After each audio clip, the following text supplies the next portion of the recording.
making English easy for everyone. Speak English with Jay and May. Hey, English learners. Welcome back to Speak English with Jay and May, your cozy little place to build your English confidence. I'm May. Hello, May, and hello, everyone. I'm Jay. How are you today, May? I'm doing great, Jay. Actually, I'm super excited for today's topic. Ooh, why? What are we talking about today? Today, we're talking about something so many learners believe, but it's actually not true. Wait, now I'm curious. What do people believe that's not true? Many learners think, my vocabulary is too small. That's why I can't speak English well. Isn't that true, though? I mean, if you don't know the words, how can you speak? That's exactly what we're going to talk about today. The topic is, your vocabulary is not the problem. Whoa, okay, that sounds interesting. I have so many questions already. Good. Keep them coming because today's episode might change how you think about learning English forever. All right, everyone, get ready because May is about to drop some truth bombs today. Before we dive in, Jay, can you do the honors? Oh, of course.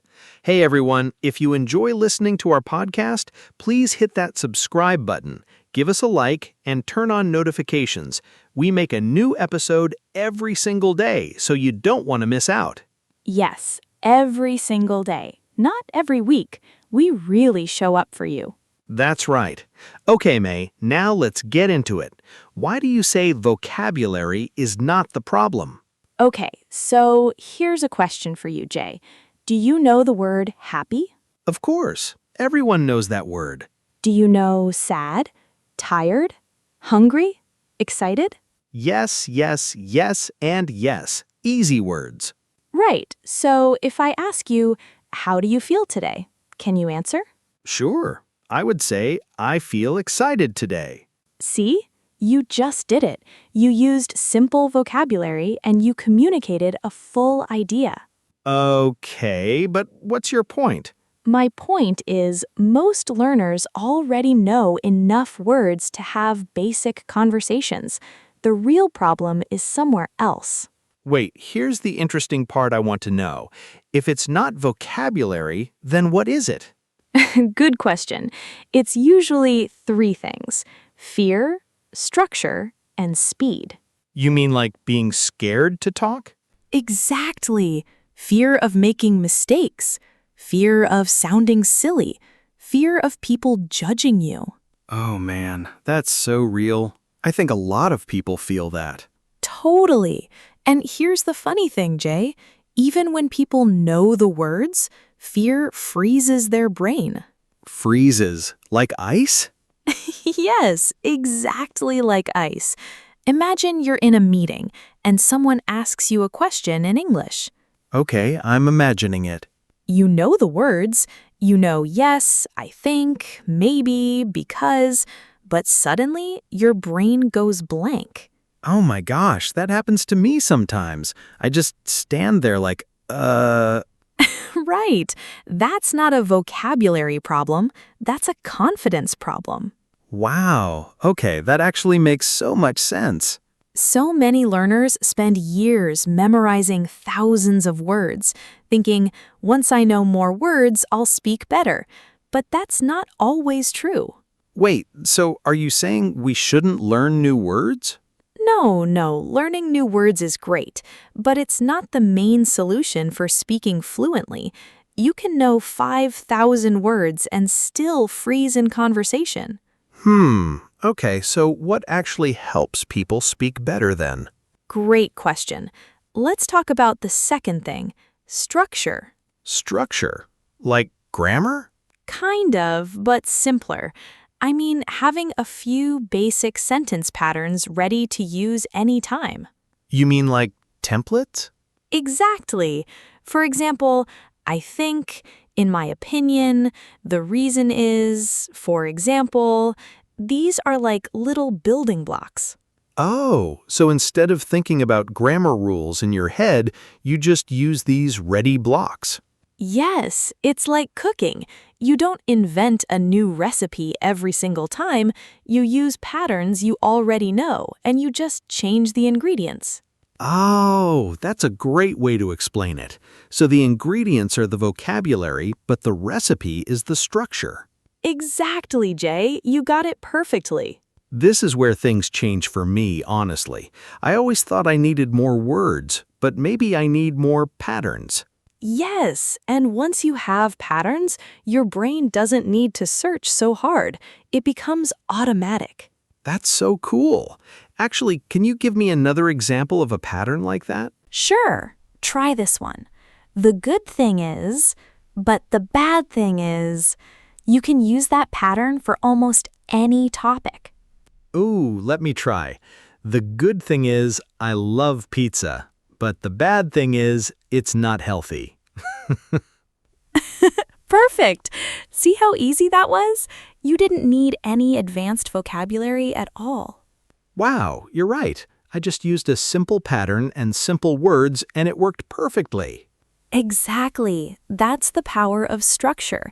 It gives your brain a map so you're not lost searching for what to say. Can we try one more? I'm actually enjoying this. Sure, try this pattern. It depends on. You can use it for almost any question that doesn't have one simple answer. Okay, let's say someone asks, "Do you like spicy food?" I could say, "It depends on the type of food." Perfect. See, you sound thoughtful and natural, and you didn't need one single difficult word. This is honestly so helpful. Okay, what's the third thing? You said fear, structure, and speed? Yes, speed. This is about how fast your brain can connect a thought to a word. Wait, what do you mean by that? Okay, imagine your brain has a small road between thinking and speaking. If you don't practice, that road is full of rocks and holes. Like a bumpy road? Yes, every time you try to speak, your car, meaning your words, drives slowly and gets stuck. Oh no, I feel that in my soul. But when you practice speaking often, that road becomes smooth. Your thoughts travel faster to your mouth. So it's like training a muscle. Exactly like a muscle. The more you use it, the stronger and faster it gets. Wow, okay, this is such a good analogy. So basically, we need less word collecting and more speaking training. Yes, vocabulary is like having tools in a toolbox, but if you never practice using the tools, you won't build anything. Oh, that's such a good point. Having a toolbox full of hammers doesn't help if you don't know how to hammer. Exactly, you said it perfectly. Okay, can you give a real-life example of this, like something people can imagine? Sure, let's imagine a scenario, everyone. Imagine you're ordering coffee in an English-speaking country. Okay, I'm imagining it.